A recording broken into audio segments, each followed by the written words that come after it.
Hi, I'm David Blaze from TopSecrets.com, and I've got a tough question for you today if you're a business owner or a salesperson. Who is the leader in your market for the products and services you offer? Is it you, or is it someone else? Well, I hope for your sake it's you, but if it's not, then please pay close attention to what I'm about to tell you. Here's something you may already know is true. In every single market, there are leaders and there are followers. The leaders are those who dominate their markets. They're well known, they're recognized, and people tend to think of them first whenever they're in need of the products and services they offer. That's what makes them leaders. The followers, on the other hand, are those most often left fighting for the scraps after the leaders have had their fill. Now that creates a very uncomfortable situation for everyone except for the leaders. So now ask yourself this. How would your life be different if you were viewed as the leader in your market? What if you could create that all-important top-of-mind awareness among the most influential and successful people in your market? What would it feel like to have the very best prospects, the most highly profitable clients chasing you instead of the other way around? Essentially what I'm asking is, what if you could really lead and begin to dominate your market in a good way? And here's what I mean by that. To some people, the idea of dominating their market sounds impossible, like it could never ever happen. To some, it sounds controlling, a little too 50 Shades of Grey perhaps. Some people just want to do a good job for their clients and their customers, and not really think too much in terms of dominating anything. And that's absolutely fine. This material is definitely not for everyone. But before you decide whether or not it's for you, remember, there are leaders in every market, and they rarely end up leading by accident.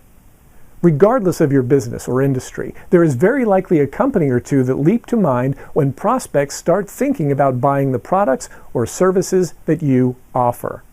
Those who leap to mind immediately have that top-of-mind awareness that I was talking about. These are the people who are generally considered to be the market leaders. They're also the ones who tend to dominate their markets. On the flip side, those who don't leap to mind are at a huge disadvantage because they're effectively shut out of the decision-making process before they ever have a chance to be considered. This is what leaves them fighting for the scraps. But here's something interesting that I'd like you to consider. Who do your very best clients think of first when they need the products and services that you offer? Well, if they're your very best clients, then it's likely they think of you first. That means that you've already achieved top-of-mind awareness with those people and some level of market domination as well among that core group of clients you serve. There's nothing wrong with that, is there? They still choose whether or not they want to do business with you. They still choose whether or not they would like to consider any other alternatives. They still maintain ultimate buying authority over their purchases. So just to be clear, when I talk about dominating your market, I'm not talking about anything controlling, exploiting, manipulating, bullying other people. That's not what it's about. I'm simply talking about creating an environment, a level of awareness in which all the best prospects in your target market know who you are, know what you do, and have the ability to make a thumbs up or thumbs down, yes or no decision about whether or not they want to do business with you. The same way your current clients do right now, only bigger. When I talk about market domination, I'm addressing those who operate real businesses and offer real value in the marketplace for their clients. I'm specifically not talking about get-rich-quick schemes, shady investments, or completely underfunded startup operations on one end, or monopolies, crony capitalism, or government-mandated purchases on the other end.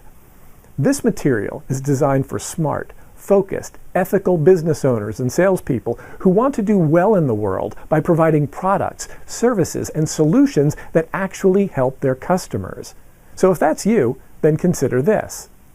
Market domination is an inside job. It ultimately takes place in the minds of your prospects and clients. So the better you get at claiming that mind share, the more customers you'll have and the more successful you'll be. Market domination is about leadership. It's about setting the standard of what's good, what's great, or even what's possible in a market. It's about standing out. As you begin to dominate your market, you'll also find that the job of selling becomes a lot easier because people already feel like they know you.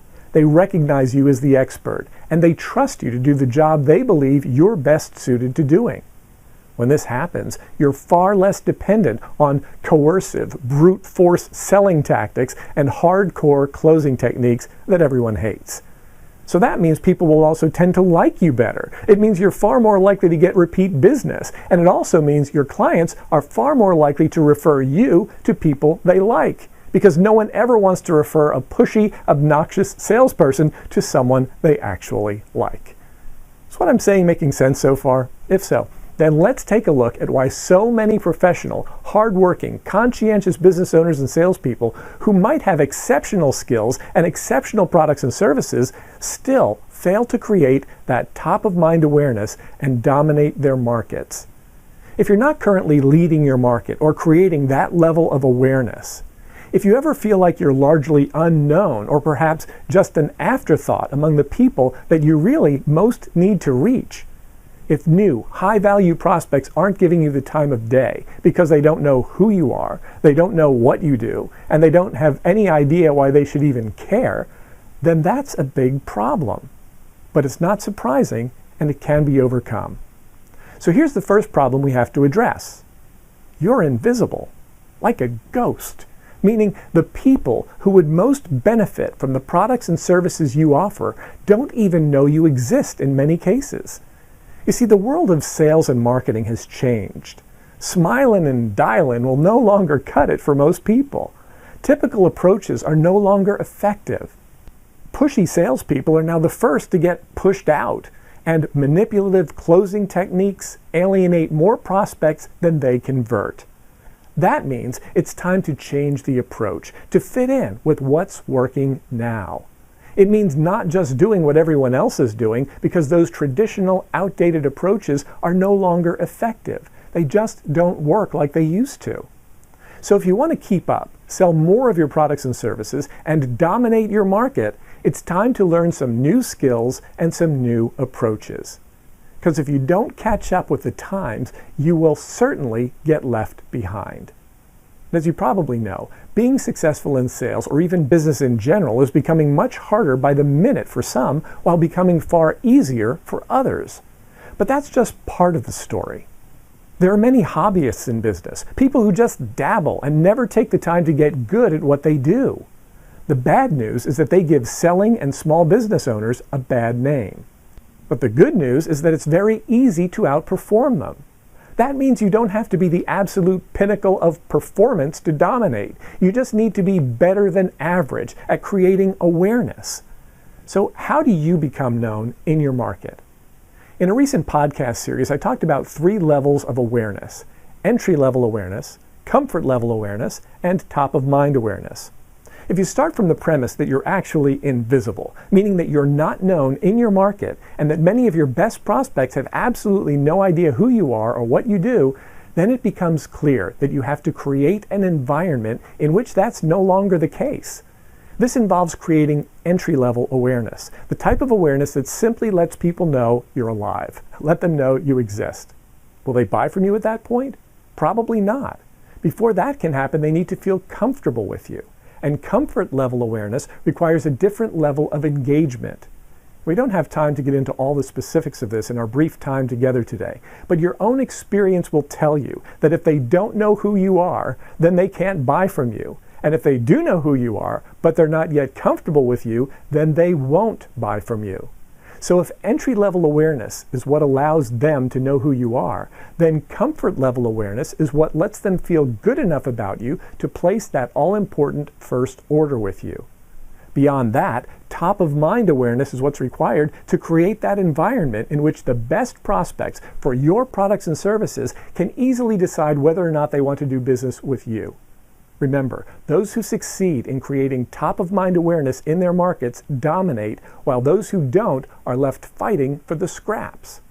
And even though business has changed, you can still build a wildly successful business or sales career by simply changing your approach. Here are 3 action steps you can take right now to help you wrap your head around this and start making progress with your career. Action step 1, create entry-level awareness with those who do not yet know you. You've probably heard the old saying, it's not what you know, it's who you know. Well, that's outdated thinking. It's no longer true. Today, it's not even about who you know. It's about who knows you.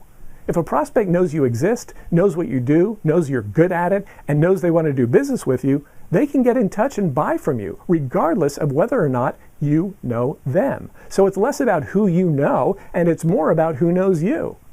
So who are the people in your market that need to know who you are? Entry-level awareness is about creating an environment in which they know who you are. This can be initiated in lots of different ways, including social media, direct mailings, targeted referrals, planned but spontaneous run-ins at networking functions, email, phone calls, not my favorite, and lots more. But keep in mind, the gist of entry-level awareness is simply to let them know you exist. After that, you can move on to action step 2. Create comfort level awareness among those who know who you are, but who have not yet purchased from you. After they know who you are, you need to make them feel comfortable with you. If your very first contact with them was positive and made them feel comfortable, so much the better. But don't assume one contact will cut it. It usually won't. Comfort level awareness is about allowing them to get to know you, being clear about what you do and how you can help, and enabling them to make an easy decision to work with you. And that requires intelligent repetition of contact. Your goal is to foster a relationship of caring and help right from the beginning, so they know that you're there to help them, not just to sell them stuff. If they're introduced to you by someone they know, then that referral will often transfer some of the trust they have with that person to you, helping to accelerate the process. But regardless of how you're introduced, if you want to get them to comfort, it will very likely require you to engage in a series of communications in which each contact helps to further build rapport, establish yourself as the expert, and advance the relationship.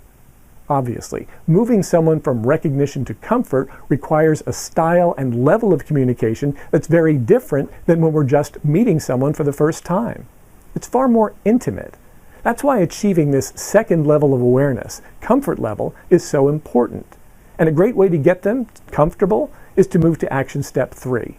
Bring value immediately.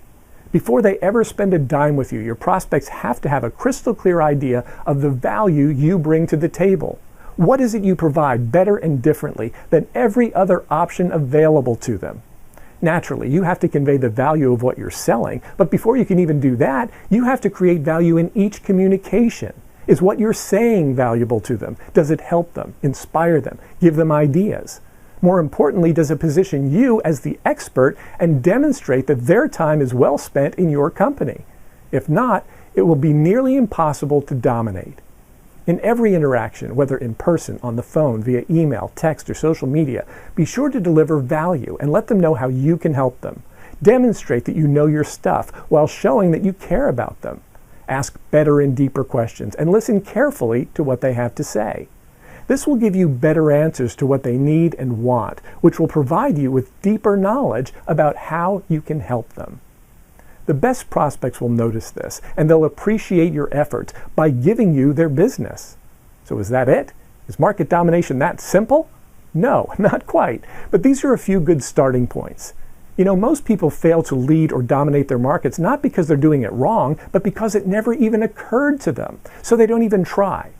Fortunately, that no longer describes you. Now you know that dominating your market is not about control, it's about creating top-of-mind awareness among the most influential and successful people in your market. It's about building a highly profitable customer base, packed with high achievers and market leaders. It's about making the very best prospects in your designated market area aware of you so they can start chasing you instead of the other way around. If you think you can't do it, if you think you can't move from follower to leader, if you think it'll be too hard or take too long or cost too much, then be sure to check out our next video in which we'll show you how to identify your markets and sub-markets so you can start dominating right away. In the meantime, if you have any questions or comments about leading and dominating your market, whether you think it sounds awesome or impossible, whether you find the idea inspiring or ridiculous, enter your thoughts in the box below. This is a topic I'm really passionate about, so I would really love your input. Thank you so much for watching, and I'll talk to you soon.